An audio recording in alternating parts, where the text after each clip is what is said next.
por la invitación. Siempre es un placer poder compartir aquí en la Escuela Venezolana de Planificación con ustedes y con todos los invitados. También ahorrando aquí en la parte introductoria, simplemente quiero señalar que lo fundamental que voy a exponer es una propuesta que ha hecho el Centro de Estudios Integrales del Ambiente ahí en la Universidad Central de Venezuela, de un programa en estudios y planificación del ambiente. Y como resultado de ese programa, en el cual el profesor Enrique Vila también participó en sus inicios, en el diseño curricular de ese programa, ahorita en este momento estamos dictando una maestría que está siendo difundida aquí en la escuela, y yo tengo aquí algunos trípticos que el que lo desee lo puede tomar.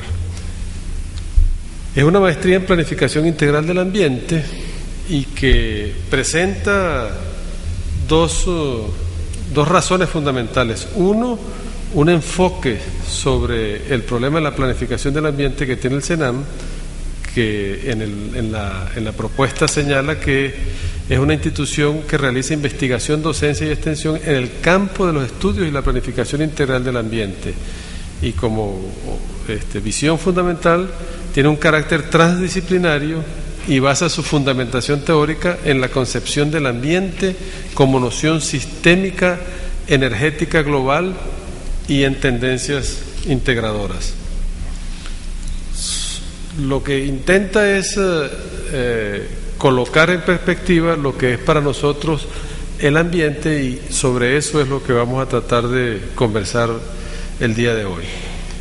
Señala la justificación del programa algo que creo que va a ser muy importante también, que es que la problemática ambiental en general representa una de las mayores preocupaciones de la humanidad, y cada día sus manifestaciones tienden a tornarse recurrentes, como los cambios climáticos, la desertificación, la pérdida de diversidad biológica, la escasez de agua potable, la contaminación de aguas, aire y suelos, procesos productivos insostenibles, generación de pobreza. Estos son hechos tangibles ante los cuales las políticas aplicadas hasta el momento han sido insuficientes. Son preocupaciones que dan origen a este programa dentro de una universidad como la Universidad Central de Venezuela, y frente a lo cual se intenta un enfoque que rompa con lo que hasta el momento se ha venido haciendo, porque como se señala en su justificación no nos ha dado resultado. En función de eso, lo que se expone en el día de hoy es los estudios y la planificación integral del ambiente. Esto quisiera, para comenzar, a hacer una advertencia, pues. O sea, nosotros cuando vamos a una conferencia usualmente vamos a oír un tema, y hoy está muy de moda cuál es el tema, y en el vocabulario sobre todo de los organismos internacionales, de las burocracias internacionales, el tema, y los políticos todos están hablando del tema. El tema ya no puede ser uno solo, en todo caso serán los temas y los múltiples temas. Entonces no vamos a hablar de un tema, vamos a intentar hablar de la totalidad, vamos a intentar tener una visión de totalidad, y definitivamente no vamos a hablar de una sola cosa. Entonces hay que tratar de abrirse a no venir a oír la matemática del ambiente, o la química del ambiente, o la física del ambiente, o el ambiente como algo totalmente separado del resto de los campos del conocimiento, sino vamos a tratar de colocarnos en una visión de totalidad. Y adicional a una advertencia, es una invitación, que para poder entrar en esa discusión es necesario deslastrarse un poco o dejar allí afuera ciertas preconcepciones. De todas maneras, esto es una invitación, porque la cosa no es fácil de hacer. Yo estuve en una conferencia con Maturana y él nos hacía la misma invitación, nos decía: los invito a dejar allí afuera las preconcepciones, pero nos aclaraba que era una invitación. Cuando una persona lo invita a uno a comer, por ejemplo, y uno le dice que no, él no se tiene por qué molestar, ¿verdad? Pues si no, no es una invitación, es a juro que lo está mandando a uno. Esto es una invitación a tratar. Y hago dos referencias, una a la geometría euclidiana, en el sentido de que cuando un euclidiano asiste a la conferencia de un no euclidiano, probablemente tenga dificultades en entender, porque se aferra a las preconcepciones. Para un euclidiano, eso lo señalo yo mucho en las clases de planificación, para un euclidiano, dos rectas paralelas son dos rectas que nunca se cruzan, que siempre mantienen una distancia igual a lo largo de su recorrido entre las dos. Para un no euclidiano, dos rectas paralelas son dos rectas que se cruzan, no, y más cerca del infinito. Se cruzan porque es otra geometría. Y así sucesivamente. Por ejemplo, la suma de los ángulos internos de un triángulo no son 180 grados, puede ser 360 y más. Por supuesto, eso nos permite a nosotros decir, si yo entiendo cuál es la base sobre la cual la otra persona se está ubicando su discurso, es más fácil entenderlo, o por lo menos tratar de entenderlo. Pero si yo me aferro a una sola manera de ver las cosas, probablemente va a ser difícil entenderlo. Entonces vamos a tratar de relajarnos y tratar de, primero que nada, entender lo que se va a decir, y después, obviamente, se somete a la discusión, a la discusión y crítica, por supuesto, de todo lo que nosotros vamos a decir aquí. Esto significa, hay un libro que se llama El Quark y el Jaguar, Aventuras en lo simple y lo complejo, de Murray Hellman, que dice que Nietzsche introdujo una distinción entre los apolíneos y los dionisíacos. Los apolíneos son aquellos que dan importancia a la lógica, a la aproximación analítica y el peso desapasionado a la evidencia. Muchos hablan de que ese es el cerebro derecho, creo que es. Los dionisíacos, aquellos más inclinados a la intuición y a la síntesis y a la pasión. Algunos de nosotros parecemos pertenecer a otra categoría, los que mezclamos esas dos cosas, que combinan las dos predilecciones en su búsqueda de conexiones entre las ideas. Advertencia: la gente así suele sentirse sola en las instituciones convencionales. Aquí comenzamos a entrar, aquí mismo, ya a la Escuela Venezolana de Planificación. ¿Qué estamos haciendo aquí? Los invito también a que pensemos, que relacionemos lo que estamos viendo aquí con lo que estamos haciendo aquí. La burocracia, por ejemplo, es una manera de ser apolíneo. Hacer otras cosas que nos abran los caminos de solución a los problemas, que usualmente están más allá de la burocracia, nos coloca en la posición de los odiseicos. Entonces, si nosotros le preguntamos a una persona cuál es la totalidad de la Tierra, a un geólogo, probablemente con mucha definición nos va a decir que la Tierra es un manto que rodea un núcleo y que tiene una criósfera, una corteza, una atmósfera, una biosfera, una litósfera y una hidrósfera. Eso es una manera de ver las cosas, y desde un punto de vista que puede ser la geología. Pero quisiéramos nosotros comenzar a hablar de totalidad en el sentido de que cuando nosotros hablamos del ambiente, estamos hablando simultáneamente de muchas cosas que se pueden comenzar a clasificar como la atmósfera, la biosfera, la litósfera y la hidrósfera. Más allá de esto, por supuesto que hay otras cosas, pero a las cuales no es fácil llegarle. Y adentro de estos hay también muchas otras cosas que es difícil de ver. Veamos, por ejemplo, dos presentaciones aquí, que es la escala del universo. Esta es una presentación que se encuentra en la internet, y va desde, en el medio, una escala de 1 metro hasta la escala microscópica más pequeña que se conoce, y desde ese metro va hasta la escala macroscópica más grande que se conoce. Si nosotros partimos de aquí, nos encontramos que en el vecindario del metro, de 10 a la 0, se encuentra el ser humano con 1.7 metros. Allí la radio de onda de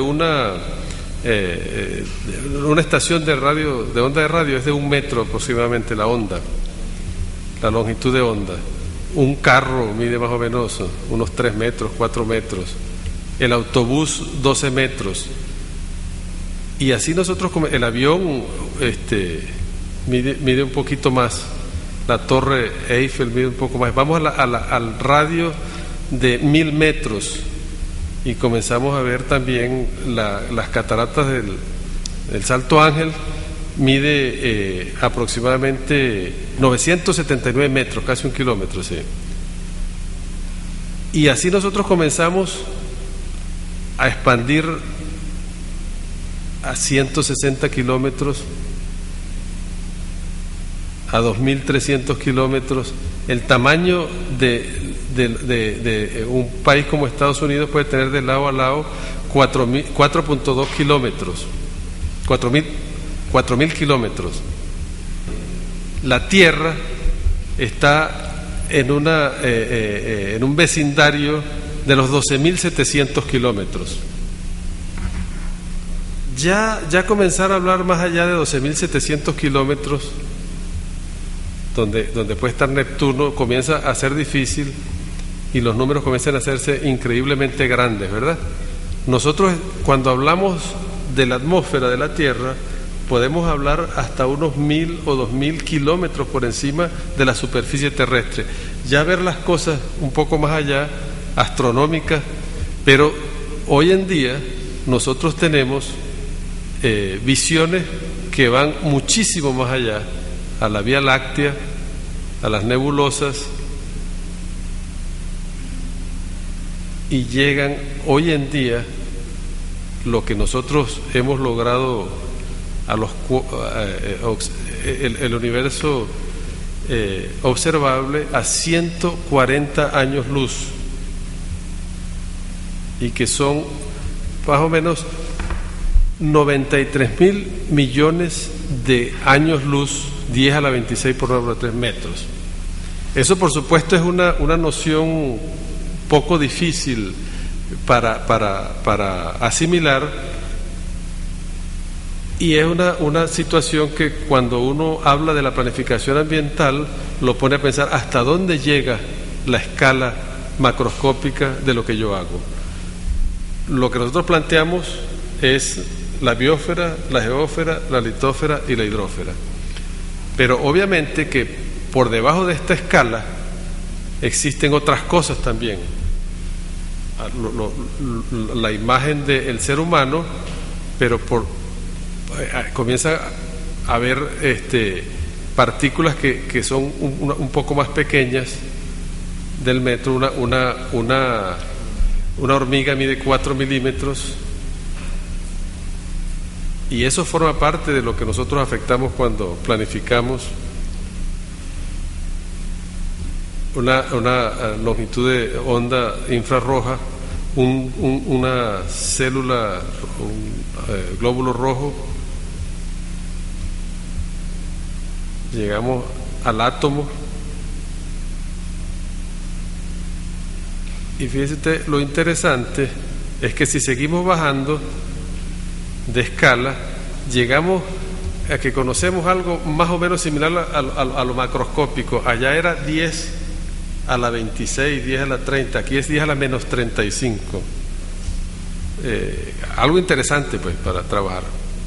Nos permite a nosotros saber en dónde nos ubicamos en esta escala. Esto, como les digo, simplemente es una referencia que nos permite a nosotros saber que hay cosas mucho más grandes de lo que es capaz el planificador de atacar, y cosas muchísimo más pequeñas igualmente que se escapan de la escala. Pero obviamente que en esa visión de totalidad tenemos un compromiso, y es ver que los eventos de la hidrósfera, de la atmósfera, la litósfera y la biosfera no ocurren por separado, sino que cada uno afecta al otro. Y aquí estamos hablando de absolutamente todo lo que conocemos, lo vivo y lo no vivo, y ese es el ámbito en el cual nosotros actuamos como planificadores. Y esta es la idea que deberemos tener nosotros cuando enfrentamos el trabajo de la planificación, sobre todo desde una perspectiva como la que nosotros manejamos aquí en la escuela. Ahora bien, consistente con lo que habíamos planteado al inicio de lo que se trata en la maestría, nosotros entendemos que el tipo de problemas que confronta hoy la humanidad es de una complejidad, de una magnitud que no se puede resolver adecuadamente desde un ámbito individual o unidisciplinario. Ese es algo que comenzamos a constatar. El hecho de que constatemos esto no quiere decir que se haga de manera distinta en las universidades, por ejemplo. La universidad, como veremos luego, sigue siendo unidisciplinar en el mejor de los casos. Pero lo peor del caso es que, aun cuando entendemos que esto es así, la educación no nos forma para resolver estos problemas. El tipo de educación que nosotros recibimos no es coherente con el reto que nosotros confrontamos. Sigue dominando ampliamente la enseñanza unidisciplinaria, a pesar de que hay algunas excepciones. Hay algunos, planteamos nosotros, que hay algunos campos del conocimiento que ayudan más a la integración. Uno de ellos es la planificación. Ya ustedes han estado expuestos a lo que aquí en la escuela se da como planificación, y ese esfuerzo integrador de ver las cosas más allá de lo particular y lo separado. Pero no solamente la planificación lo permite, el derecho y la filosofía son integradoras. Ahora, una cosa es que permitan la integración y otra cosa es que se traten, se manejen de una manera transdisciplinaria. Veamos entonces cómo podemos ver nosotros eso a nivel general, que comenzamos a ver por separado. Nosotros, ha habido en la historia de la humanidad esfuerzos por clasificar el conocimiento y por llegar a unas ideas únicas o completas, holísticas de lo que es el conocimiento, desde Aristóteles. Y se cuenta que cuando Aristóteles estaba haciendo la gran enciclopedia del conocimiento, se encontró conocimiento que no podía ubicar en ningún lado, y que terminó con un último libro que lo llamó Metafísica. Ahí metió lo que no cabía dentro de las otras cosas, y eso lo vive uno. Cuando hicimos el Plan Nacional, las líneas del Plan Nacional de Desarrollo, ubicamos 5 líneas: la política, la territorial, la económica, la internacional y la social. Y más de uno dice, pero ¿por qué no está la tecnológica? ¿Y por qué no está la ambiental? Y entonces todo el mundo tiene su línea, entonces todo el mundo lo ve de esa manera. No tenemos todavía esa línea que engloba a todas, y si la metemos toda vamos a terminar con 500.000 líneas allí. Y para los efectos de la comunicación uno tiene que buscar cuál es la manera como organiza esos campos del conocimiento. Para los efectos nuestros en el CENAM comenzamos a lidiar con una primera separación entre lo biótico y lo no biótico, o lo abiótico. Pero entramos en dificultades, porque hay cosas que pareciera que no tienen vida y se llaman abióticas, pero sí tienen vida. Es como suponer que una piedra no tiene vida, o como que el planeta Tierra no tiene vida.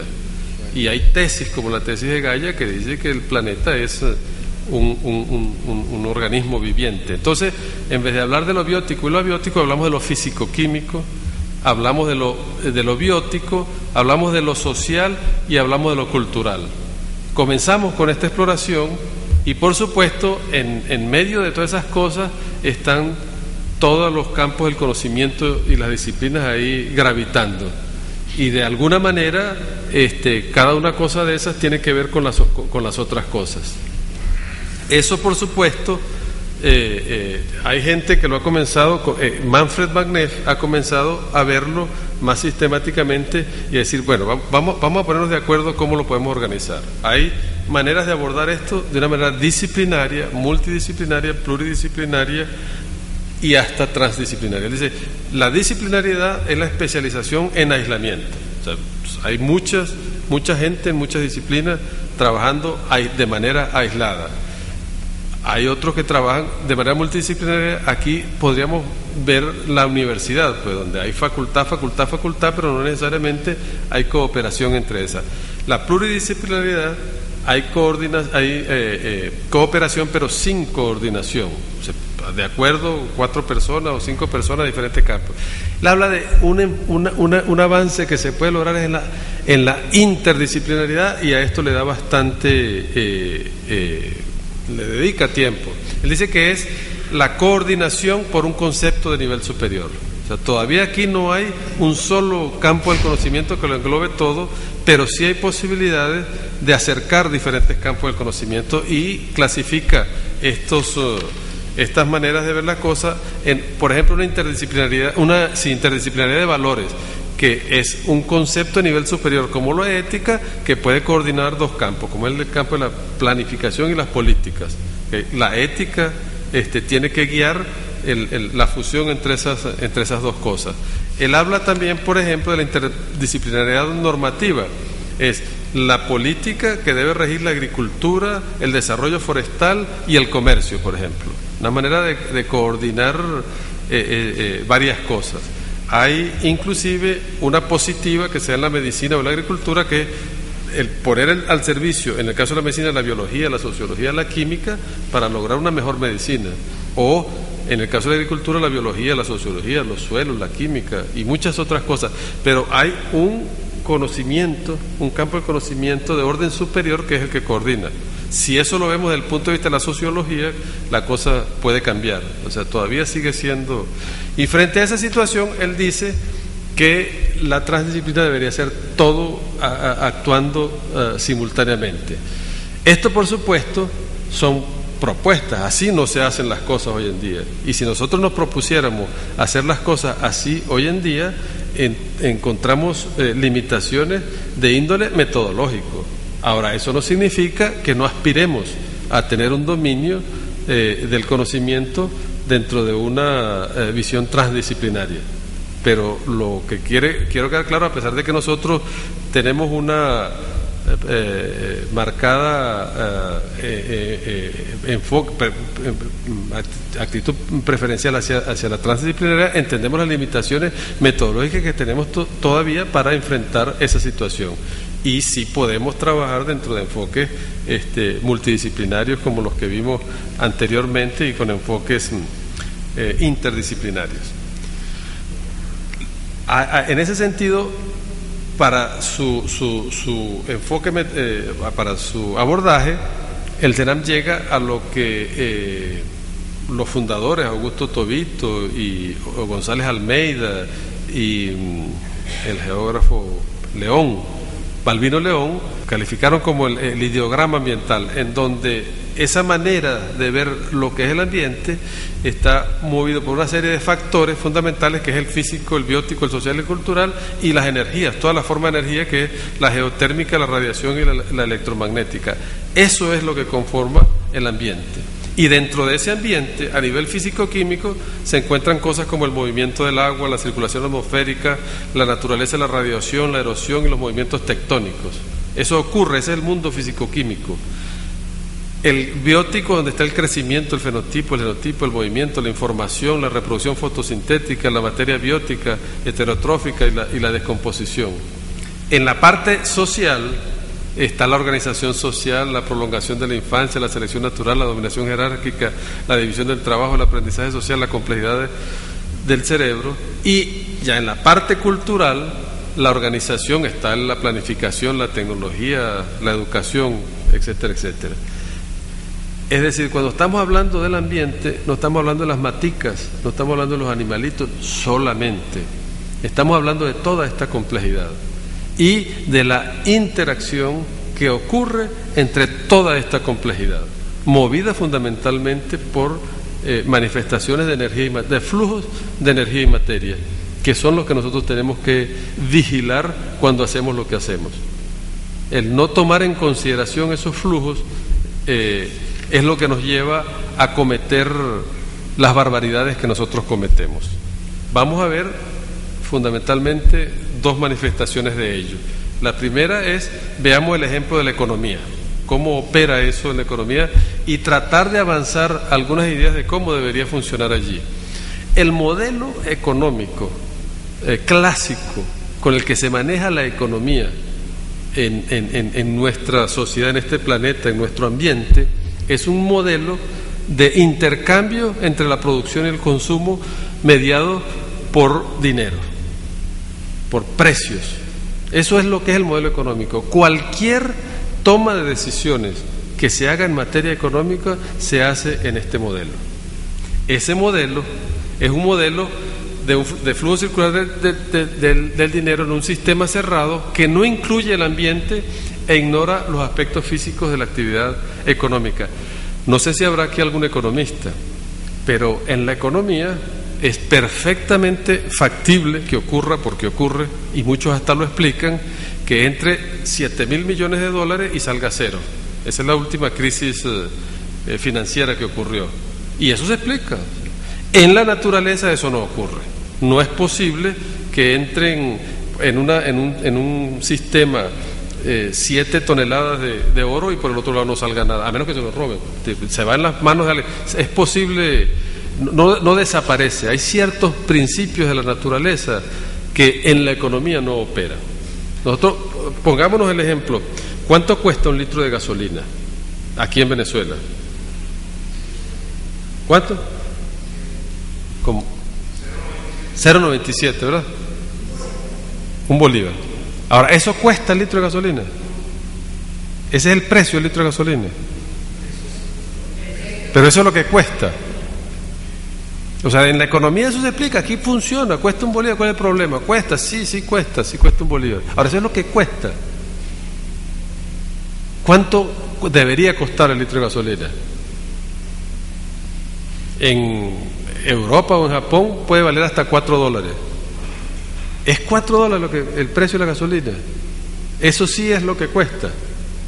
O sea, cualquier explicación económica te justifica o el 0,97 o los $4. Ahora, ¿es eso lo que cuesta? ¿O que te dicen que es más barato producir energía usando la gasolina o el petróleo que usando la energía solar, por ejemplo? Es que la energía solar no se puede producir todavía porque es muy cara, cuesta mucho. En cambio, la gasolina no cuesta, es barata. Tan barata en Venezuela que es más barata que el agua y más barata que la Pepsi-Cola. Cada vez más barata porque el precio se ha quedado anclado mientras el agua sigue subiendo. Cuando Chávez hacía los ejemplos de que costaba más que un barril de helado y más que un barril de leche y más que, bueno, hoy es mucho más que 4 barriles y 5 y 6 barriles. Sigue ocurriendo. Ahora, ¿por qué ocurre esto, no? Esto ocurre fundamentalmente porque el éxito de la economía se mide cuando crece el ingreso y cuando crece el consumo. Esa es la medida del éxito de la economía. Y el indicador que nos determina ese éxito se llama Producto Interno Bruto. Y en función de eso se toman las decisiones para un país. Ahorita acabamos de decir nosotros que estamos muy felices porque acaba de crecer nuestro Producto Interno Bruto. En el primer trimestre del año, 4%. 4% creo que fue que llegó. No recuerdo si fue... ¿Cómo? No, quiero decir, o sea, y estamos alegres porque nuestro Producto Interno Bruto, y eso sirve para formular políticas y para hacer los planes de inversión en base a ese indicador. Ahora, ¿cuál es el problema con esa manera de ver las cosas? Volvamos a lo que veníamos señalando. Para que la economía exista, la biosfera tiene que entregarle a la economía una serie de cosas. Si no, la economía no existe, no funciona. El suministro adecuado de energía y materiales. O sea, para que haya gasolina tiene que haber petróleo. Ese no hay nadie produciéndolo. No hay absolutamente ninguna persona en este planeta produciendo petróleo. Eso lo hace la biosfera. El funcionamiento de esa biosfera permite absorber los desechos como el dióxido de carbono que genera el tubo del escape cuando se utiliza la gasolina. Mantiene la biodiversidad. Y la economía depende por completo de esas funciones que nosotros llamamos servicios ambientales. Bueno, esto que está aquí no aparece en el modelo económico. Nosotros no podemos determinar jamás cuánto realmente cuesta un litro de gasolina porque esto no lo tomamos en consideración. Pero además de eso, lo que hace la economía también impacta a la biosfera en forma de energía disipada, en forma de materiales degradados, de productos finales y de contaminación y residuos. Eso tampoco lo toma en consideración el modelo económico. Lo que quiere decir que si nosotros comparáramos vis a vis lo que realmente cuesta un litro de gasolina y lo que realmente cuesta la energía solar, podríamos llegar utilizando estas nociones a la conclusión contraria, que la gasolina es muy cara y muy costosa, y de verdad lo es porque nos está matando, y que el sol es muy barato y que está a la disposición de todos. Cualquiera puede tener su rayito de sol sin grandes problemas. ¿Cuáles son las deficiencias de ese modelo económico? Que no incluye la amortización del patrimonio natural. Usamos petróleo y se va a acabar. Teóricamente en la economía eso no debería ocurrir. Cada vez que se utiliza un patrimonio se debe amortizar. Es como que si nosotros usáramos dinero de un préstamo y no lo pagáramos. El valor de las actividades no remuneradas ni las actividades de los sectores invisibles es contabilizada. ¿A qué me refiero? El Producto Interno Bruto no toma en consideración, por ejemplo, el aporte que hace la madre que cuida a su hijo en la sociedad. Eso no aparece. Si las madres de la sociedad no cuidaran a sus hijos, y no se sabe qué podría pasar en el futuro, eso no va a afectar el Producto Interno Bruto, ni favorablemente ni desfavorablemente. O el trabajo que hace el amo de casa reparando la casa, está destapando la cañería, barriendo la casa o pintándola. Eso no contribuye al Producto Interno Bruto. El Producto Interno Bruto es la cantidad de dinero que pasa de manos a manos en una economía en un año. Si no hay dinero de por medio, no hay Producto Interno Bruto. En ese sentido, los gastos compensatorios o defensivos, lejos de penalizar el Producto Interno, lo favorecen. Es decir, mientras más contaminación haya y nosotros gastemos más en filtros para eliminar la contaminación, más va a crecer el Producto Interno Bruto. Es hasta contradictorio la cuestión. Eso es la medida del éxito de la economía. Ahora, ¿qué pasa si lo hiciéramos de otra manera? Con la cabeza puesta en lo que dijimos al principio, no, un momentico, la cosa es distinta y están. Hay una herramienta que se llama la huella ecológica y que mide el porcentaje que la Tierra necesitaría por persona para soportar la vida de todos los planetas de hoy día. Esto se está haciendo, esto es una herramienta contable que estima esos requerimientos, y esto se está haciendo, estas mediciones se están haciendo ahorita en este momento. De acuerdo con el anterior esquema, los países más desarrollados son los países que tienen el Producto Interno Bruto más grande, ¿cierto? Ahí están los países nórdicos y están los Estados Unidos y todo eso, y Europa como los primeros en el ranking de los países más desarrollados, con el Producto Interno Bruto más elevado. Ahora, ¿qué pasa si midiéramos la huella ecológica? En el eje vertical tenemos la cantidad de hectáreas globales de tierra por persona que necesita un habitante de cada zona del mundo, y en la parte de horizontal tenemos la población en millones. Vemos que la población de Norteamérica es de aproximadamente en el 2001 de 319 millones de habitantes, y la huella per cápita era aproximadamente de 9 hectáreas globales por persona. Es decir, consumen una gran cantidad de huella ecológica. Esta huella ecológica mide la cantidad de planeta que necesita cada persona para poder vivir, de acuerdo a su estilo de vida, pues. En el caso de Asia-Pacífico, que tiene 3.000 millones de habitantes, tenemos que la huella ecológica no llega a 2.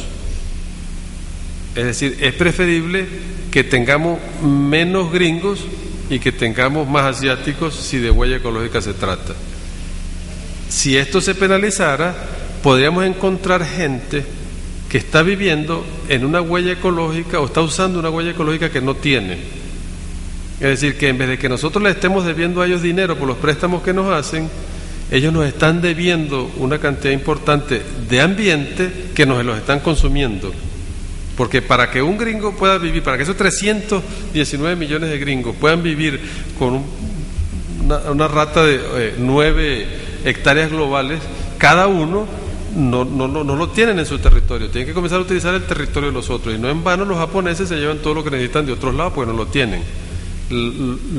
Pues se puede ver detalles importantes de cómo países están en deuda, permanentemente le está creciendo la deuda. Pero lo peor del caso, no solamente que esa deuda es muy grande, sino que la deuda, la huella ecológica crece.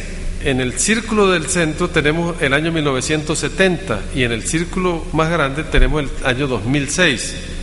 La huella ecológica del carbono ha crecido 210% en el lapso que va de 1970 al 2006. Es decir, que no solamente nosotros estamos ocupando más espacio del que necesitamos, sino que está creciendo cada vez.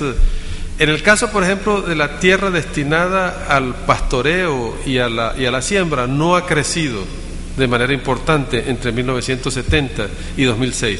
Pero en lo que se refiere justamente en la parte del carbono, en la parte del forestal y en la parte de la construcción y de la pesca, ha crecido de manera importante. Es decir, obviamente hay más cantidad de gente también, pero también hay mayor consumo. Nosotros vemos los problemas de demanda eléctrica que tiene aquí Venezuela y vemos también cómo ese consumo no necesariamente se refleja en mejores niveles de producción, no necesariamente se refleja. Es decir, tal vez el consumo es un consumo superfluo muchas veces. De hecho, uno aquí en la escuela encuentra las luces de los pasillos prendidos en pleno día. No sé si es un problema de los interruptores o qué pasa, pero yo estaba reunido ayer en la tarde en el pasillo de allá arriba y las luces del pasillo estaban prendidas y es la zona donde más entra luz. Y así ocurre en Venezuela en muchos lados, pues. O el aire acondicionado prendido y las puertas abiertas del aire.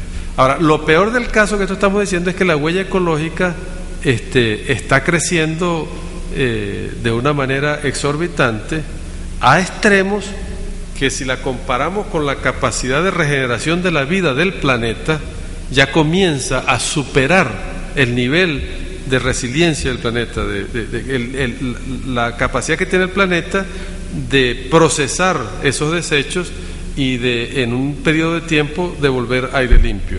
La cantidad de contaminación, sobre todo de carbono, ahorita el Día de la Tierra acaban de hacer la medición y lo que se pensaba anteriormente que al final del siglo iba a aumentar la temperatura en 4 grados, ya se supone que para la mitad del siglo va a aumentar 2 grados y eso es catastrófico para el país.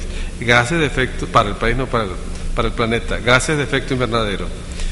Estamos hablando de la economía y acabamos de decir que la gasolina es barata. Y como la gasolina es barata, tenemos una política de importación de carros. Y en el caso nuestro de Venezuela, ahorita estamos anunciando que no solamente traemos a venirán tractor y a venirán carros, sino que vamos a traer los chinos y las motos y vamos a tener carros. O sea, la gasolina es barata y nosotros podemos tener muchas cosas. Y eso contribuye a esto que está ocurriendo ahorita. Entonces, no importa lo que ocurra a nivel ambiental, a nivel económico, pareciera que tiene es muy sensato. Hay que hacer la salvedad. Esta es una curva que indica, en la raya del medio es el Ecuador y hacia la parte norte del planeta están las diferentes generaciones de emisiones de CO2 en diferentes años, que va desde 1980 hasta 1990, digamos. Se ve que está creciendo y que crece más en el norte que en el sur, por supuesto. Eso indica que aquellos países que tienen un mejor Producto Interno Bruto y que son los países más exitosos desde el punto de vista de la medición económica son los que están acabando con nuestro planeta. Eso es lo que nos dice a nosotros sin necesidad de pensarlo mucho esto que está ocurriendo. Ahora, ¿qué hacer al respecto? Bueno, vamos a poner en perspectiva de lo que nosotros vimos ahorita. La economía no es un ciclo cerrado, es parte de un sistema mayor, en donde tenemos una entrada del sistema que es la energía solar. es fundamentalmente, y que tiene una salida en forma de calor disipado. Y dentro de ese gran sistema hay la producción de materias primas y de energía útil que es utilizado para el modelo económico. Ahora, eso hay que ponerle precio o valor. Si esa parte no se aprecia dentro del sistema económico, seguimos actuando como que si eso no existiera. Y cuando eso se nos acabe, nos vamos a quedar sin planeta. Igualmente, ese sistema económico genera unos residuos materiales y una energía y materia residual, que progresivamente las bolsas plásticas, los envases plásticos, hoy en día también muy de moda, nuestras petrocasas, nuestra petroquímica, que sigue siendo también una gran decisión económica, hacer más petroquímica, hacer más derivados del petróleo, extraer más petróleo. La meta no son 3 millones de barriles diarios, tenemos que ir a 5 millones de barriles diarios. El sistema eléctrico no puede ser más hidroeléctrico, tenemos que cambiar patrón, tiene que ser termoeléctrico, más consumo. Se están montando una cantidad de termoeléctricas que consumen más petróleo, y eso va progresivamente generando residuos y energía residual, y en forma de calor disipado genera el efecto invernadero. Esta es la situación que nosotros tenemos hoy en día, y mientras no se vea así, entonces seguiremos actuando de una manera unidimensional o unidisciplinar. ¿Cómo podríamos ver entonces nosotros una economía en estos términos que tomen en consideración la complejidad? Primero, que la economía está para servir a las personas y no las personas para servir a la economía. Ahorita está ocurriendo en Grecia como un pueblo se está tratando de rebelar en contra de la dominación económica de un sector. O sea, obligarlo a reducir los ingresos de los trabajadores, a que los trabajadores paguen el mantenimiento de una economía que destruyeron los grandes banqueros.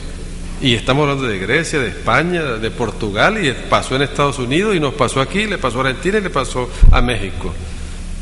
Bueno, mientras eso siga siendo así, que el Banco Mundial o el Fondo Monetario es el que diga qué es lo que es bueno para ti, y no uno el que lo pueda decir, tendremos unos seres humanos al servicio de esa economía. La confianza. Mesaros escribió un artículo muy bueno a propósito de la crisis financiera, donde hablaba de lo que significaba para el gran capital el restablecimiento de la confianza, porque hay que crear confianza, y de ese discurso también nosotros nos hacemos eco. Un momentico, no se meta mucho con los bancos, ya va un momentico, porque se cae la banca y no sé qué cosa. Entonces la banca se convierte en un fin en sí mismo. El desarrollo se refiere a personas y no a objetos. No es el país el que es desarrollado. Y las formas de desarrollo también dicen mucho de lo que es la diferencia entre una economía que toma en consideración el ambiente y la que no lo toma. El crecimiento no es lo mismo que el desarrollo. El Producto Interno Bruto crece. De hecho, existen estadísticas. Hay unas presentaciones muy interesantes cómo ha ocurrido el crecimiento y el desarrollo a lo largo de la historia en muchos países, y observamos que países que crecieron mucho no se desarrollaron, y países que no crecieron sí se desarrollaron. Por ejemplo, hay otra que hace Manfred Mangef, una curva que dice que parece que el crecimiento es bueno para el desarrollo en las etapas iniciales, pero a partir de cierto momento mayor crecimiento trae menos desarrollo, y ha hecho curvas al respecto. Ninguna economía es posible al margen de los servicios que prestan los ecosistemas. O sea, si no hay materias primas y todos los servicios naturales que genera esa biosfera o el ambiente, no hay economía. Y si no hay esos depósitos de contaminantes, tampoco. La economía es un subsistema de un sistema mayor y finito, que es la biosfera, y por lo tanto el crecimiento permanente es imposible. Ahí está el caso típico de la tasa de interés. Hay algunos economistas que dicen que la razón por la cual el sistema capitalista colapsa es porque se basa en el interés. Martínez Alier hace una comparación y dice que si ustedes observan la naturaleza no crece a ninguna tasa de interés. La naturaleza es la naturaleza, y hay un stock de servicios y de materia y de energía, ya está, eso es todo, eso no cambia. Eso se transforma, pero no cambia, siempre va a ser la misma. En cambio, en el dinero no. El dinero tiene una tasa de interés y crece, y crece, y crece, y crece. Si uno aplica la fórmula matemática, el cálculo de interés, a un bolívar colocado hoy y lo va a retirar dentro de unos 2 siglos, no va a haber en la tierra dinero para pagar ese bolívar, el retorno de ese bolívar. Y por eso es que, algunos lo explican así, colapsa el sistema financiero. Ningún proceso o interés económico bajo ninguna circunstancia puede estar por encima de la reverencia de la vida. Ustedes saben que se toman decisiones económicas que matan gente. Nosotros tuvimos aquí el paquetazo, el 27 de febrero. Eso es un levantamiento popular producto de una decisión económica. Eso ha pasado. Hay gente en la Unión Soviética y también se tomaron medidas que mandaron mucha gente al hambre, otras que los mandaron a comer, que le dieron comida. En el capitalismo ni se diga todo lo que se ha hecho. Con estas ideas en mente, creo que nos podemos ver nuestro trabajo de planificadores en el mundo de la economía de una manera distinta. El reto está en cómo hacerlo. Pero no solamente lo podemos ver en el caso de la economía, lo podemos ver también en el caso de la educación. En la educación nosotros podríamos tener como referencia el pensamiento de Bacon: conocimiento es poder. Creo que son cosas que le han hecho mucho daño a la manera como el ser humano se comporta hoy. Conocimiento es poder. En el caso de Galileo, la separación del intelecto, la mente analítica de la mente creativa, o sea, el experimento. Y de Descartes, la separación del yo del objeto. Son cosas que ocurrieron a lo largo de la humanidad que de alguna manera determinan la manera como se enseña y cómo se aprende hoy en día. Y yo creo que es conveniente que esto se revise, o que por lo menos lo pongamos en cuestión. No estoy diciendo que ellos lo hicieron para generar ese efecto, pero ese ha sido el efecto. Lo digo porque cuando se discute el reduccionismo y se acusa sobre todo a Descartes de ese pensamiento cartesiano, se le acusa como que si fuera un tipo que se propuso hacia adrede esta cosa, pero lo que tenemos que tener en cuenta es que estas ideas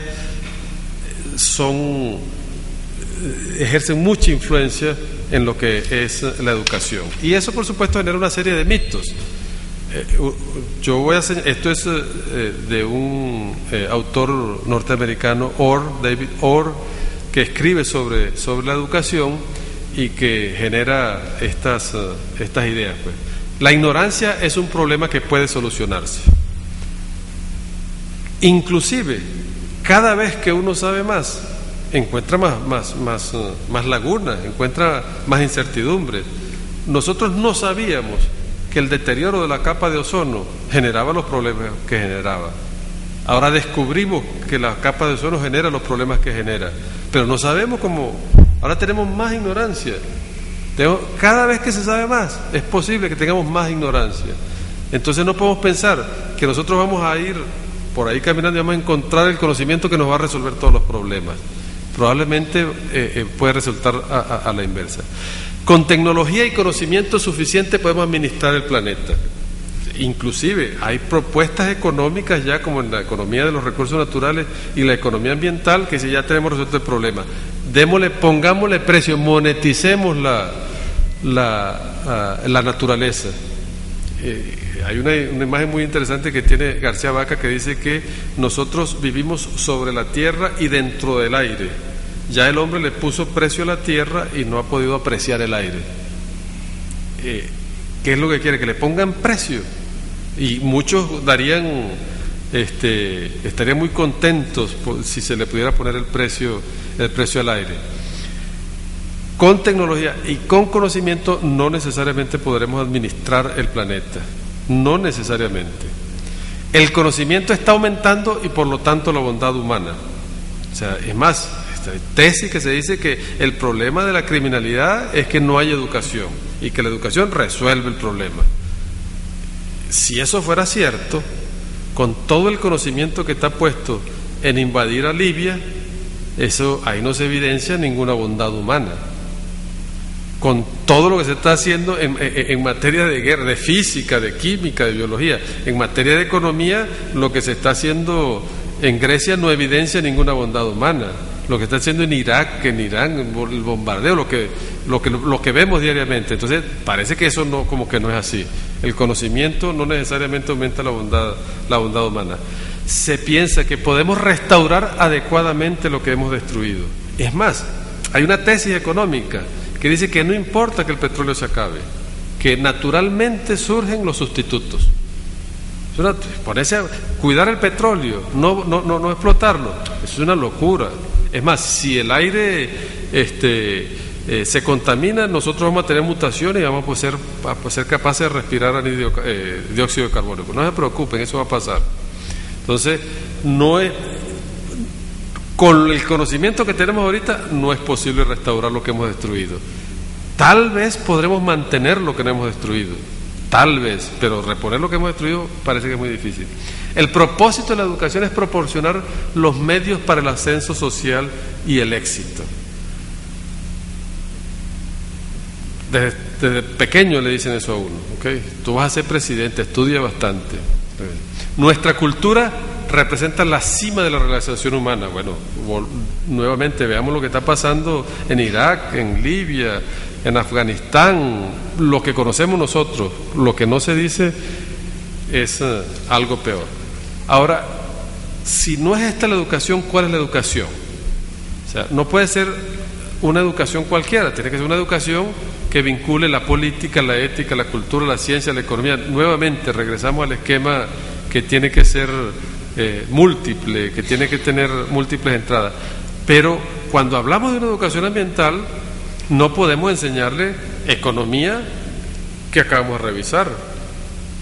Pues esto no tiene sentido. O sea, vas a tener economía y sociología. En el caso de la economía, ¿es la economía de mercado o es la ecológica o la ambiental? La economía de mercado nos deja nosotros donde estamos. La ciencia, ¿cuál es el paradigma que nosotros manejamos en la ciencia? ¿El de las regularidades de la ciencia social positiva, de la ciencia positivista, o es el de la complejidad y la ciencia social crítica? La cultura, ¿es la cultura del consumismo homogénea o es la de la diversidad? Porque hay unas diferencias grandes. En la ética, ¿es la ética antropocéntrica, en donde solo el hombre es lo que vale, o es la ecocéntrica, donde también el ambiente tiene un valor? En la política, ¿es la democracia representativa o es la democracia participativa? ¿Qué es lo que se enseña hoy en día aquí? ¿Hay democracia participativa aquí? ¿Cuál es el paradigma de la ciencia que se discute aquí en la escuela? ¿Cuál es el paradigma económico que se discute aquí en la escuela? ¿Cómo se administra la escuela? ¿Bajo qué esquema económico se administra la escuela? ¿Por dónde entran los reales de la escuela? ¿Cuánto entra a la escuela? ¿Ustedes saben cuánto entra a la escuela? ¿Cuál es el presupuesto de la escuela? ¿Cómo se utiliza? ¿En qué se va el presupuesto de la escuela? ¿Qué se compra? ¿Para dónde va la basura que sale aquí? ¿Por qué hay tantas moscas? Por ejemplo. O sea, ¿qué hacemos nosotros? ¿Somos nosotros los que generamos las moscas? ¿O convivimos, aprendemos a convivir con las moscas? La sociedad, ¿una comunal descentralizada o una globalizada centralizada? Y así sucesivamente. O sea, no podemos ver ya la educación como cualquier educación. ¿Qué servicio le estamos haciendo nosotros al proceso con una escuela de planificación que hace lo mismo que hace cualquier escuela? Cualquier facultad de la universidad o cualquier universidad pública o privada, o inclusive liceo o escuela. ¿Qué servicio le estamos haciendo? Bueno, frente a esta situación vamos a ver algunos principios de lo que podría ser una educación transdisciplinaria. Estamos, como les señalé al principio, para la discusión. Toda educación es educación ambiental. De acuerdo al esquema que vimos al principio, todo lo que nosotros aprendemos nos enseña a relacionarnos con el ambiente. La economía que nosotros aprendemos es una economía para dominar la naturaleza. Y si aprendemos la ecológica, nos enseñará a convivir con la naturaleza. Pero es ambiental. Ambas educaciones son ambiental. El conocimiento mucho que ver con la noción de planificación que se maneja aquí. El conocimiento conlleva la responsabilidad del buen uso que se le dé en el mundo. Yo no puedo aprender las cosas acríticamente sin saber para qué va a servir y no terminar como gente que prácticamente no sabía lo que estaba haciendo cuando estaba haciendo lo que estaba haciendo. No, hay que tratar de saber qué es lo que se está haciendo, para qué sirve lo que se está haciendo, cuál es el verdadero propósito de lo que se está haciendo. No podemos decir que conocemos algo si no entendemos cómo dicho conocimiento afecta a la gente y a sus comunidades. Siempre ha sido una preocupación en la formación aquí en la escuela, que de aquí va a salir gente que va a ejercer influencia en otro poco de gente. Entonces hay que tener mucho cuidado de lo que se va a decir luego, porque hay cantidad de gente por ahí deambulando diciendo cantidad de barbaridades y a veces con un nivel de ignorancia. La importancia de lo minúsculo y lo particular y el poder del ejemplo sobre la palabra. Yo sé que esto es motivo de muchas discusiones. Este mismo autor tiene un libro sobre el garrote y la zanahoria, donde dice que cuando se hace la pregunta, ¿están los estudiantes a los que reciben incentivos más interesados en aprender? Y él responde sí, están más interesados en recibir más incentivos, en aprender cómo recibir más incentivos. Se convierte en un fin en sí mismo. La persona que se para enfrente de ustedes a hablar en un proceso de enseñanza-aprendizaje de cualquiera, ¿es ejemplo de lo que está diciendo? ¿O dice una cosa y hace otra cosa? Lo vemos permanentemente en el discurso y en la acción, en lo que se dice que es la política y lo que observamos que es la política, en lo que se dice que es la manera como se debe relacionar la gente. Lo vemos en el Consejo Comunal, solidaridad, pero el primero que se puede llevar los reales y salir corriendo se los lleva. O el alcalde que habla de que tiene que haber participación, pero le cierra la puerta a cualquiera que le venga a decir algo. O la economía al servicio del desarrollo endógeno, pero importamos todo, etcétera, etcétera, etcétera. ¿Qué relación? ¿O es importante la relación que tiene que haber entre lo que se dice y lo que se hace? Pareciera que ahí hay un detalle muy importante. Y la manera en la que el aprendizaje se da es tan importante como el contenido de cada curso en particular. ¿Cómo se enseña la planificación? O cualquier otro conocimiento. ¿A través de un libro o con recetas autoritarias, o de una manera participativa en el campo resolviendo problemas? No sé, para poner un ejemplo. Bueno, frente a esta situación, voy a aclarar que esta presentación fue hecha a un grupo de personas de un tecnológico que me invitaron para que les pusiera la maestría. Ya el profesor Vila y yo habíamos estado reunidos con los directores de los tecnológicos en Venezuela, y que tú también nos invitaste, recuerdo yo, y uno de ellos nos invitó a Coro, y entonces él nos decía, pero yo quiero que nos hagas propuestas, no vengas nada más con el discurso y te vas que nos hagas propuestas. Y pensando un poco en lo que son ellos, el tipo de instalaciones que tiene, surgieron algunas propuestas que son las que se van a hacer ahorita. La primera propuesta es que el profesorado se comprometa a dialogar en todas las áreas del plantel sobre la manera de conducirse como educadores. O sea, el proceso de enseñanza-aprendizaje transdisciplinario no se da en el aula de clase, o no se puede dar solamente en el aula de clase, tiene que ser en todos lados, en el cafetín, en la biblioteca, en los pasillos, en las áreas administrativas, con los damnificados allí que se ignoran. Nosotros somos una escuela de planificación que tenemos un grupo de damnificados aquí, y yo estoy seguro que ustedes no conocen ninguno de esos damnificados. O si conocen muy poco, ni saben qué está pasando allá. Ni somos los planificadores, pero no nos involucramos en absoluto con lo que está pasando allí. Y lo tenemos aquí al lado. Y somos nosotros los que hablamos de la planificación transdisciplinaria.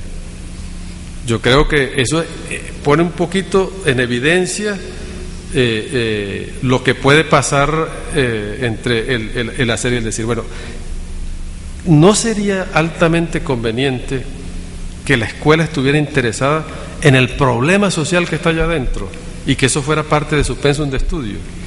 Y que esa gente fuera ese pueblo o esas comunidades de las cuales nosotros tanto hablamos, parte de lo que nosotros hacemos y no totalmente invisibilizados. Yo recuerdo cuando vino, no sé cómo fue, pero cuando vino el profesor Battaglini, había una barrera, ustedes allá y nosotros aquí, separados totalmente. No sé si los invitaron a la cuestión, pero es inexplicable cómo eso pasa aquí, pues. Y nosotros estamos hablando de lo que estamos hablando. Entonces, eso es el motivo de discusión de los profesores. Nosotros tenemos que discutirlo, los profesores y los estudiantes, eso no se puede ignorar. Y lo que está pasando también en la economía y lo que está pasando también en la industria y en todas esas cosas. Lo segundo es que profesores y estudiantes aprendan y conviertan en una actividad cotidiana examinar el flujo de recursos del plantel. Hablamos ya de los económicos, de dónde entra la plata y para dónde va, y cuánto se queda en el camino y cómo se invierte. Entonces hay que saberlo. Aquí nosotros, parte de la planificación es la actividad presupuestal. ¿Cuál ejemplo mejor que el que tenemos, que el que nosotros mismos administramos aquí? Pues eso debería ser. Pero también con el agua. ¿Cuánta agua se gasta aquí? ¿Cuánta agua per cápita se gasta en este edificio? ¿Cuánta electricidad per cápita se gasta en este edificio? ¿Cuánta electricidad se gasta aquí y cuánta electricidad se gasta allá con las personas? Allá en ese espacio de las residencias hay unas 400 personas más o menos. ¿Saben cuántas hay? ¿Cuántas? 484 personas. ¿Cuánta electricidad gastan ellos que vienen ahí todo el día y cuánta electricidad gastamos nosotros, que somos cuántos nosotros los que coexistimos aquí en la escuela rutinariamente? Simplemente comparemos a ver cuánto estamos contribuyendo nosotros al ahorro energético de este país, que es necesario hacer ahorita en este momento. Agua. Aquí salen, ustedes saben que las aguas servidas de este espacio salen a la canalización de las aguas de lluvia. Nosotros violamos las normas sanitarias. Aquí hay unos canales que recogen las aguas de lluvia de todo este complejo que es el hipódromo, pero como no había disposición de aguas servidas, cloacas para aguas servidas, se conectaron las aguas servidas de acá a las disposiciones de agua y eso va para el río. Eso es bueno que se sepa. ¿Y cuánto es que se están generando aquí de contaminantes? Si se quiere, sobre todo si se quiere limpiar el río Guaire. Y la tercera propuesta es que ningún estudiante ni profesor debería graduarse ni de esta ni de cualquier otra institución educativa sin una comprensión básica de esto. Es por supuesto muy peligroso porque cada uno puede poner un requerimiento nuevo y un requerimiento nuevo y terminamos nuevamente con un listado interminable. Entonces, pero por lo menos algo básico que son las leyes de la termodinámica. Si los economistas conocieran, entendieran y practicaran las leyes de la termodinámica, yo creo que buena parte de los problemas que generan los economistas no ocurrieran. Los principios básicos de la ecología, la escala apropiada, lo que hablamos anteriormente. ¿A qué escala estoy haciendo yo mi intervención? ¿A qué escala se hace la intervención urbana de mover los señores de aquí, de las invasiones que hay alrededor de aquí del hipódromo? ¿A qué escala se interviene en un plan nacional de vivienda? ¿A qué escala se interviene en una escuela venezolana de planificación? ¿A qué escala se interviene en el presupuesto que se puede elaborar? Yo creo que ayudaría mucho. La resiliencia y la capacidad de carga a la tierra, porque como veremos ahora, estamos en unos límites críticos. Las formas de energía y materia, porque la energía eléctrica no es esa solamente, o las formas de energía no son esas solamente. Los límites de la tecnología, yo creo que esto ayudaría muchísimo. Y la ética ambiental, entre otros. Bueno, esto es lo que yo propongo. Si nosotros hiciéramos esto, sí pudiéramos entonces entender y actuar en consecuencia en situaciones como esta, el recalentamiento del planeta. Esa rayita verde que está allí, que en un gráfico puede significar muy poco, cuando uno tiene toda esa comprensión ya entiende muchísimo. Y por supuesto puede orientarlo a uno o por lo menos conmoverlo sobre qué hacer al respecto. Ya Esto no es una figura que aparece en las pantallas de televisión o en las páginas de los periódicos como una noticia incidental. Esto nos está afectando a todos y cada uno de nosotros en donde quiera que nos encontremos. Los problemas de la lluvia, los problemas de la temperatura, los problemas de los deslaves, etcétera, etcétera, los sismos, todas esas cosas nos están afectando ya. Entonces ya deja de ser una cosa abstracta y comienza a ser una cosa muy concreta.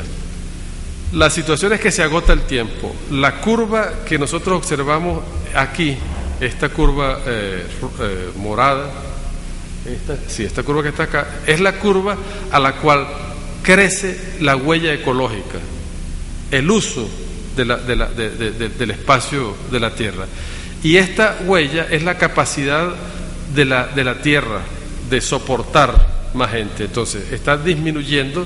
Estamos aquí en el año 2010, donde ya a partir del año 1980 la capacidad de la Tierra de dotar a los terrícolas de la huella ecológica se acabó, y ya ahorita hay unos que se están robando la huella ecológica a los otros y está creciendo vertiginosamente, y esa capacidad de la Tierra de regenerarse se está disminuyendo, y esta parte rosada es la huella ecológica.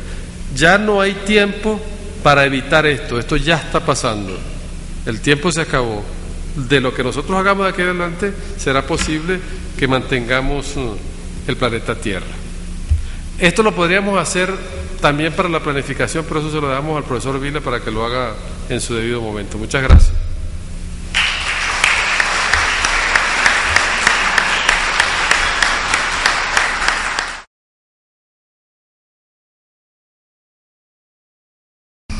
Buenas tardes, mi nombre es Denir Sosa, soy profesor y el diplomado de Planificación Agroecológica e integrante del Movimento Sem Terra de Brasil.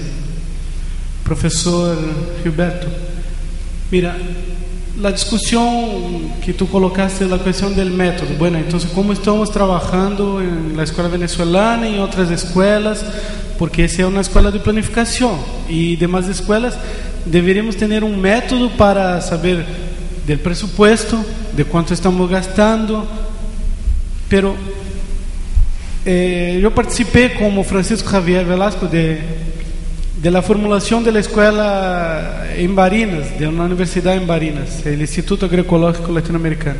Allá tenemos un método para discutir el presupuesto, discutir cómo estamos trabajando, cuál es nuestro impacto en la naturaleza, pero hay una dificultad muy grande, una, de cómo las universidades como institución están formadas.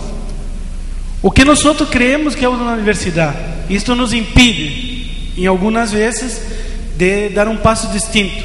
Un ejemplo, tendríamos en todas las universidades del país que tener un momento específico, un tiempo específico, una semana, 15 días, un mes, donde paramos todas las actividades y discutimos el presupuesto de la escuela, o discutimos el impacto ecológico o el impacto que las actividades de la escuela tienen en el ambiente. Pero no hay, porque nuestra preocupación y la discusión con los profesores, el más duro que tuvimos fue: bueno, mas esto es accesorio, esto no es el principal. Y en la realidad este es el principal, o tiene la misma importancia que discutir yo soy geógrafo, ¿no? Que discutir geografía, que discutir economía, tiene la misma importancia. Entonces, ¿cuál sería, o si ustedes que estudian eso, cuál sería el método a utilizar? Porque infelizmente nosotros trabajamos, nuestro cerebro trabaja por cajas, ¿no? Y para colocar esto en una organización distinta es difícil. Y otra cuestión es, bueno, yo trabajo con agroecología ya hace algún tiempo. ¿Y cómo nosotros vamos a avanzar? Porque ayer y anteayer estaba en un circuito nacional que agarramos un carro y salimos de Barquisimeto hasta Caracas mirando áreas para producción de hortalizas agroecológicas. Lo impactante es que hay una discusión de la agroecología en todas las áreas del gobierno. La realidad, esa discusión hay. Mas la cuestión es que empieza, mira, aquí nosotros hacemos agroecológico, mas tú sabes que estamos en transición. Entonces la cuestión de la transición te da una margen para ti. Si tengo un problema, no logro cómo resolver agroecológicamente, yo aplico un químico. Yo con 27 años era más romántico. Ahora yo creo, bueno, de los males el menor que utilice una vez en todo el ciclo do que todas las veces en todo el ciclo. ¿Cómo atacamos estos puntos en Venezuela? Por la educación en la producción agrícola, porque es un país que por ser economía rentista del petróleo es una dificultad. Aquí para comprar el químico no hay problema ninguno. Con Agropatria agora, que é governamental, estamos avançando em algumas coisas ecológicas, pero agora é o governo que suministra mais econômico do que era antes, ¿no? Como que atacamos, ou se há alguma discussão sobre isso? Volvemos a lo mismo. Venezuela es sol. Nosotros, si tenemos unos hábitos de consumo, de lo que queremos son tomates, por ejemplo, los tomates no tienen nada que ver con Venezuela, ni con el sol. Ahora, si ese es nuestro hábito de consumo, Venezuela es yuca, es raíces, es tubérculos, es hojas grandísimas, es sol. Entonces, en la medida en que nosotros diseñemos una agricultura dentro de este esquema, que sea el aprovechamiento de las fuentes primarias de energía y que no contribuya en su disipación a la contaminación, estaremos haciendo lo que nos corresponde a nosotros. Ahora, si nosotros decimos que la solución, vista desde el punto de vista económico, es al monopolio de Agroisleña, le quitamos el monopolio de la distribución de los tóxicos que nos matan y lo asumimos como gobierno revolucionario, entonces nosotros somos los que matamos. O sea, ¿tiene sentido eso? O sea, ¿qué sentido tiene que se quede con su monopolio de los agroquímicos que matan? Nosotros lo que tenemos que hacer es otra agricultura, en todo caso. Ahora, eso es muy fácil decirlo, ahí es donde viene la cuestión, y muy difícil hacerlo. Y al hacerlo no se puede ver simplemente que la agricultura es un problema de sembrar lechugas. Es un problema económico, es biológico, es químico, es político, y así es como hay que verlo.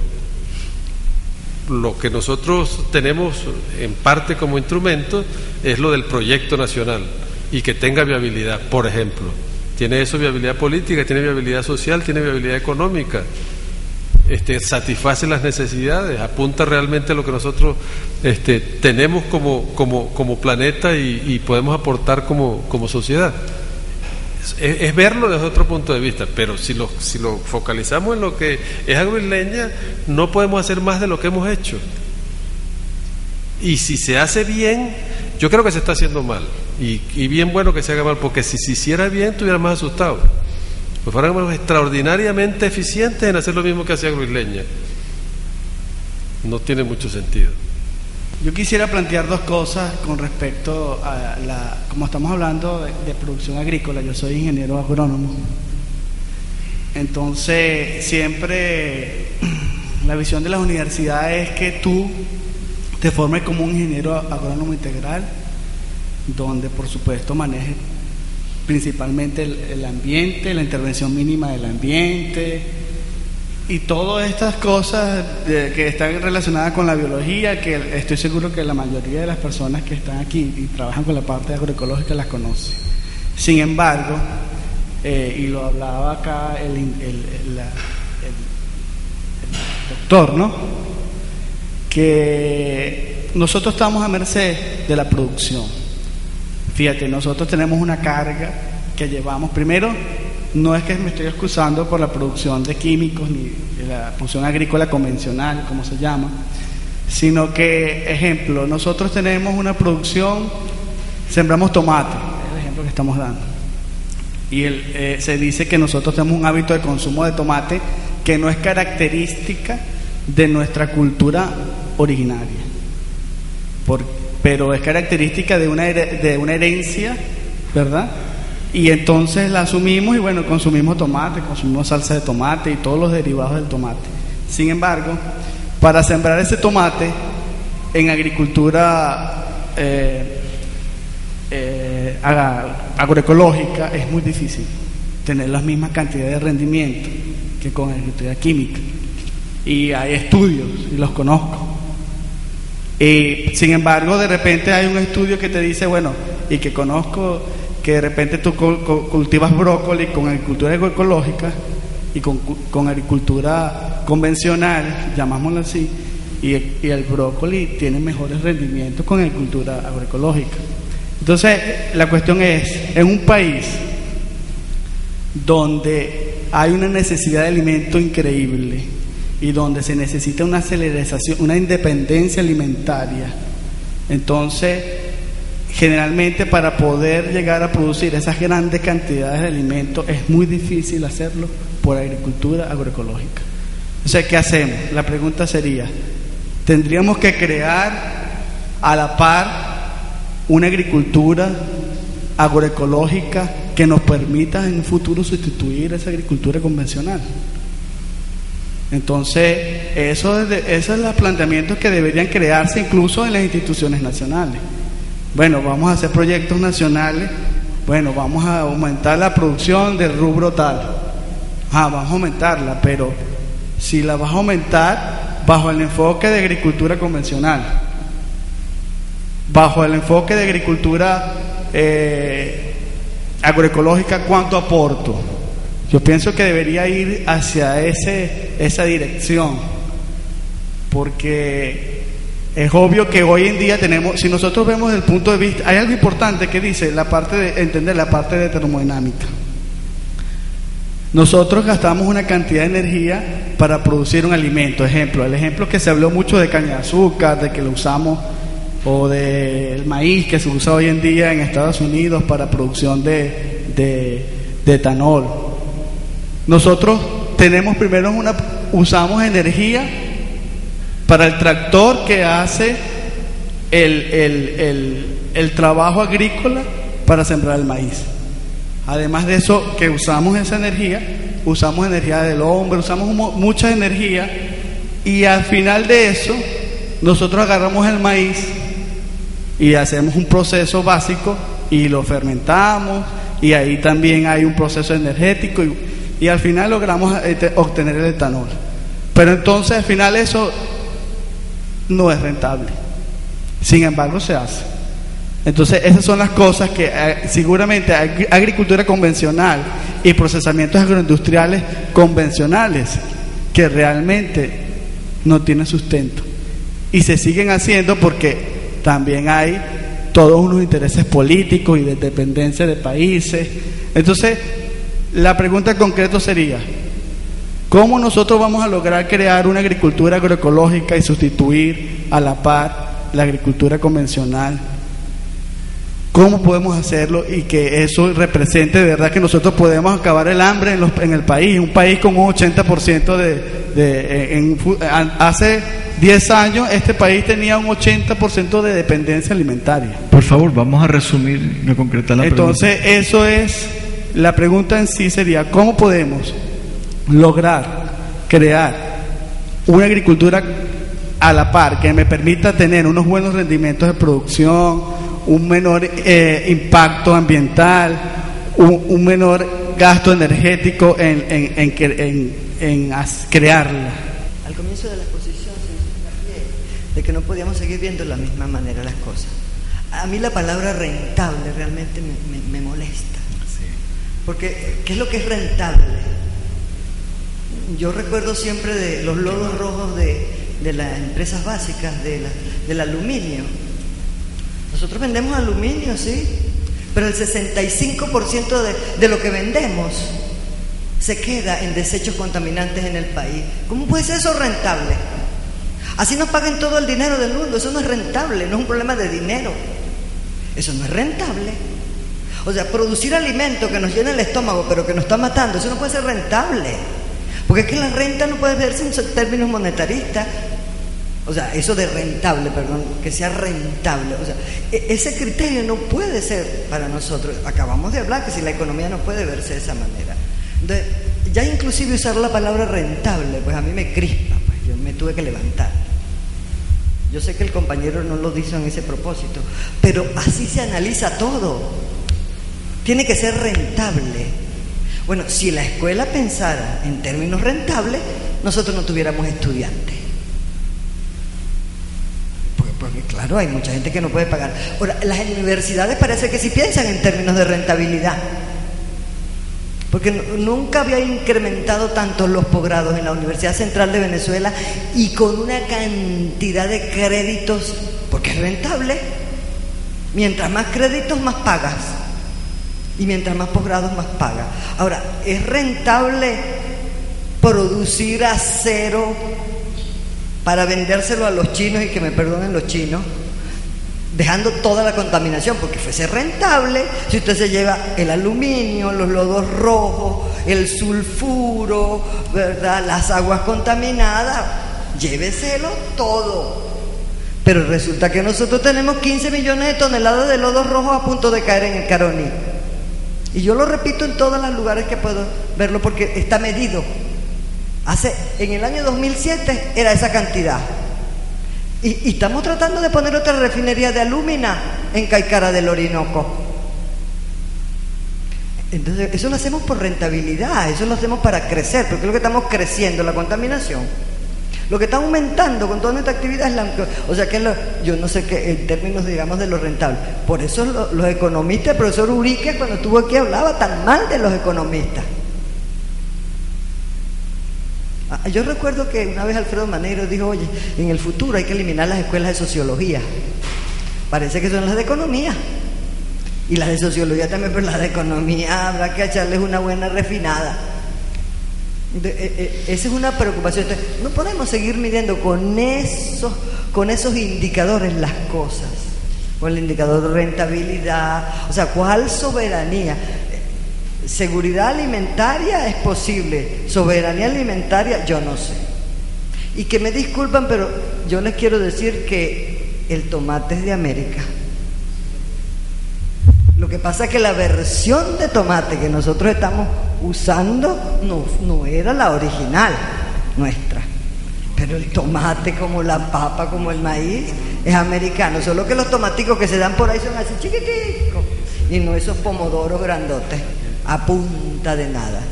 Muchas gracias. En cuanto a educación, hoy, después de varias décadas de estar metido en este campo, me cayó la locha, como acostumbramos a decirlo más viejitos, en dos palabras: enseñar, aprender. Y la última lámina, eso es una huella, y eso tiene que ver con enseñar, pero no tiene nada que ver con aprender. Enseñar, fulano enseña, quítenle el en y lo que queda es la seña. Es como diseñar: fulano diseña, quítenle el di y queda la seña. Seña es el plural de signo, y en ambos casos tiene que ver con la huella. Los profesores, cuando profesamos, insistimos en meterle la seña, cualquiera que sea, a través de los signos en la cabeza a los estudiantes, y fracasamos, porque hay otros mecanismos que enseñan en el sentido de dejar huella, como hoy en día es la televisión, internet, el cine, etc. Aprender, quítenle la palabra a y queda aprender, prende, que quiere decir apropiarse, pero también de ahí viene prisionero, entre otras. Ahorita estaba haciendo la consulta etimológica. El que aprende se apropia del conocimiento. El que enseña no tiene garantía de absolutamente nada. Entonces, ¿cuál es el trabajo de nosotros en una escuela? Y si vamos a enfatizar, por ejemplo, en una concepción muy amplia de la definición de ambiente. El profesor Buenaño lo que hizo hoy fue enseñarnos, darnos una cantidad de señas pero no hay garantía de que ninguno de nosotros, sobre todo los que estamos en el consejo directivo, apartándolo a él, aprendamos en términos de aprisionarnos de este conocimiento para ponerlo a trabajar. Uno de los asuntos más difíciles en una institución, inclusive educativa, es como todos los miembros de la institución aprendan de lo máximo que pueden hacer los profesores, que es dar señas. Las señas de esta concepción o de este modelo del ambiente tienen que ser traducidos cada uno y para cada uno en su comportamiento personal, dentro y fuera de la escuela. ¿Cómo lo vamos a hacer? Hay que sentarse y discutir. Si no lo hacemos, no podremos trascender en enseñar a otros lo que nosotros no hemos aprendido. Nadie enseña lo que no sabe. Y aquellos que saben algo, no hay garantía de que lo enseñen bien. Ahora, tampoco hay garantía de que por muy bien que se enseñe, a quien lo vaya dirigido lo aprenda, o sea, lo aprisione en su propio ser. Entonces, aquí hay todo un dilema para cada uno de nosotros, a ver cómo cada quien arrea con eso. Gracias. Nosotros iniciamos la conversación diciendo que estamos exponiendo cómo desde el Senama abordábamos una situación que es preocupante, o sea, una complejidad creciente en el mundo y una manera de hacer esas cosas, tanto en su enseñanza como en su práctica, anclado en unos paradigmas que no dan respuesta a la situación tal cual se presenta hoy en día. Es una exposición que intenta despertar el interés en una manera de ver las cosas, como lo señala el profesor Vila, y obviamente que no pretende ser una receta o una guía específica para resolver el problema que tenemos. Eso no lo hace muy útil, pero no lo hace inútil. O sea, ir acercándose a la comprensión del problema e ir acercándose, despojándose de la manera que uno tiene de ver las cosas a otra manera, puede ayudar. Ahora, si uno se queda allí, se puede frustrar o se puede volver cínico, pues, o sea, y de hecho ocurre mucho. Personas que piensan así, eso es así. Hay una máxima en economía, ustedes la conocen, que dice: ¿cuál es el problema si en el largo plazo todo el mundo estará muerto? Entonces no se preocupen, tranquilos, disfruten mientras puedan. Petróleo para el pueblo. Si queremos trascender en los términos en que lo plantea el profesor Vila, entonces tendríamos que pensar un poquito más en cómo hacer las cosas. Entonces, creo que se puede apreciar en la exposición del amigo, ¿cómo se llama? El ingeniero agrónomo, eso, o sea, que él está tratando de ver la situación desde su posición, y eso es lícito. Ahora, nosotros la invitación que hicimos fue, lo que pasa es que él llegó tarde, no yo la invitación que le hicimos, entonces desde su posición está tratando de explicarse lo que está ocurriendo. No hay manera de explicárselo. Lo que le decía, la agroecología no tiene solución dentro del esquema actual, por dos razones. Uno, porque es unidimensional, no es la agroecología el problema es la vida, el problema es el planeta, el problema es el ambiente. Y tampoco es económico solamente, no es solamente alimentar a la gente, sino alimentarlo para qué, alimentarlo con qué, alimentarlo cómo, todas esas preguntas, y tienen que ver no solamente, fíjense ustedes, el problema que se presenta, tanto el que presenta Denir como el que presenta el compañero, es de energía. O sea, el fertilizante es una manera torpe de usar la energía. Usar fertilizante, el fertilizante energía, es un energético que se le pone artificialmente a la tierra para que la planta, además no está comprobado de que eso es bueno y que realmente genera. En el caso cubano, se descubrió cuando cayó la Unión Soviética lo bueno que era no echarle fertilizantes a los suelos. Fueron más productivos cuando cayó la Unión Soviética, porque la Unión Soviética les daba subsidiados o regalados los fertilizantes, y entonces era nitrógeno en toneladas al suelo, y tenían un nivel de producción allí, pero cuando se lo quitaron aumentó la producción. Fíjense qué interesante la cuestión. Igual nos pasó a nosotros aquí ¿cómo se llama? En donde está el sistema de riego en Calabozo. En momentos de sequía la producción arrocera aumentó, pues la gente lo que le gusta es inundar las plantaciones de arroz, y no se da mejor arroz con más cantidad de agua. Esa es la máxima económica, que más es mejor. Entonces tiene que ver con muchas otras cosas. No es solamente si concebimos la energía dentro de un ciclo natural y entendemos las leyes de la termodinámica, tal vez los cultivos van a hacer otra cosa, no sabemos. Lo que decía la profesora Cardoso del tomate es así, pero es el otro tomate, no el que nosotros conocemos. El tomate que existe aquí se desprecia. El tomate que sí nace aquí y es inmune a todas esas plagas que atacan a los otros tomates, ese tomate no se consume. Es en otros lados más bien una delicatez y se vende mucho más caro, y nosotros no lo consumimos. Y lo podía tener cualquiera en su casa, ese tomate.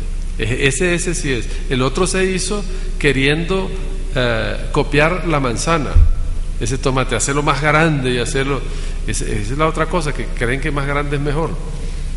Y eso, todo eso son cosas que tienen que ver con la manera como se concibe el crecimiento. Crecer es bueno, los muchachos tienen que ser bien gordos, y por eso tenemos una sociedad de obesos.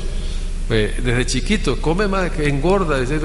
Ese muchacho es bonito porque es cachetón, y un muchacho delgado, estilizado, no necesariamente no es saludable. Pero hay toda una cantidad de preconcepciones en torno a lo que es la vida en general, que lo llevan a uno a actuar como actúa. Ahora, si lo entendemos así, bueno, habremos dado el primer paso, es que de aquí en adelante vámonos a pensar qué podemos hacer para cambiar esta situación, y la próxima vez nos reunimos aquí y volvemos a discutir. Con respecto a la teoría y metodología de la huella ecológica, o sea, me preocupa algo, ¿no? A menos que lo tenga mal comprendido, y es cómo pasamos de la dimensión extensiva a la intensiva. Es decir, porque usted hacía referencia a que la huella ecológica, digamos, tiene como base la idea de la huella ecológica la parte espacial territorial, ¿no?, que se va ocupando. Ahora, una cosa es el espacio y el territorio que se ocupa, y otra es cómo se ocupa. Digamos, para decirlo con una imagen casi que metafórica, remitiéndonos vuelva a la imagen que tenía, por favor, un segundito.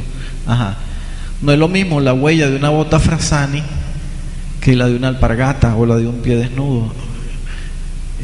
Es decir, el uso que se hace de ese territorio no es equivalente en todas las sociedades y en todas las culturas. ¿Cómo compensamos eso? Esa es una pregunta. Si nosotros vemos la huella ecológica en términos de los que deben, o sea, de los que usan más de la que tienen, y de las que tienen más de las que usan, este es el mapa de la Tierra para el año 2007, ese que está ahí. Sí. Y observamos, por ejemplo, que en Sudamérica, incluyendo las áreas grises, es que no tienen información, tienen exceso entre el 50 y el 150% de huella ecológica. Los rojitos, que son las mayorías que están hacia arriba, son los que deben, es decir, utilizan una huella ecológica entre 50 y 150 mayor de la que disponen. Claro. Ahora, es un instrumento en donde lo que se mide es la cantidad de territorio necesario para soportar un estilo de vida. Sí.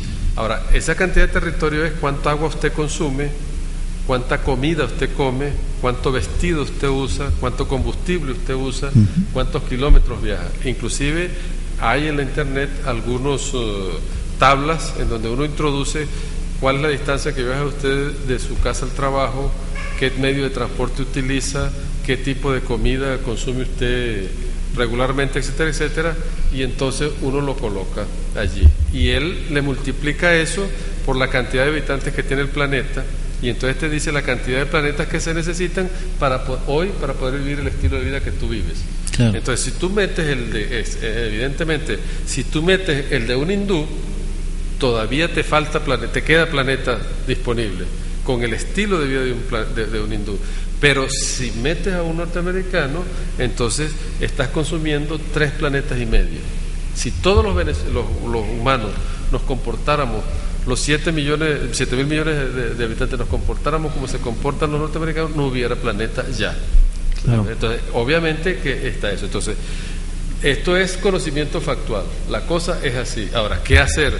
Que todos vivamos como los hindúes, eso puede ser.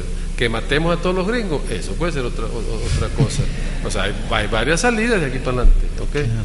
No, todo eso lo entiendo, sí. Pero mi preocupación es que, bueno, como ocurre con otras cosas también, sí. Otros instrumentos, homogeneiza, porque hace las cosas más homogéneas. Es decir, me explico. Sí. Es lo mismo la huella en un territorio amazónico que en un desierto, o que en una sabana, sí. O que en un arrecife coralino, okay. Viendo la parte ecológica, ¿me explico? Sí, sí. Esto no son huellas planetarias, sino la de cada territorio. Y como tú observas, en el Amazonas hay más huella ecológica que en Noráfrica. Sí. En Noráfrica es una zona desértica, esta zona que está por acá, ¿verdad? Y por eso hay menos capacidad de huella ecológica. Y a pesar de que en muchos países puede haber muy poca gente, están consumiendo más huella ecológica de la que tienen en este momento. Y aquí en Brasil, a pesar de que es mucha gente, tienen todavía mucha huella ecológica. Entonces sí cuenta por eso en esta figura. En la otra figura que había mostrado, que es esta figura, estos son huellas ecológicas globales, hectáreas globales por persona. Sí. Es decir, se toma una medida de todo lo que ocurre en el mundo y se distribuye. Pero se están tomando en consideración las dos cosas. Esto quiere decir que muchos países están viviendo a expensas de nosotros. Sí. ¿Okay? Porque nosotros sí tenemos en donde todavía vivir, a menos que... Cierto, pero también ocurre que sectores de población dentro de un mismo país viven a expensas de otros sectores. Bueno, mire, nosotros hicimos un estudio para el eje norte llanero. Y nosotros decíamos, se nos planteó la idea, pues mira, Venezuela está altamente concentrada en la región norte costera, vamos a llevar gente de allí para allá o vamos a incentivar el crecimiento del eje norte llanero. Y se analizaron aproximadamente 30 municipios.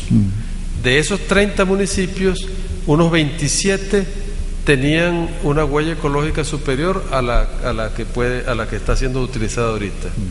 Y había alrededor de unos 5 municipios que excedían la huella ecológica.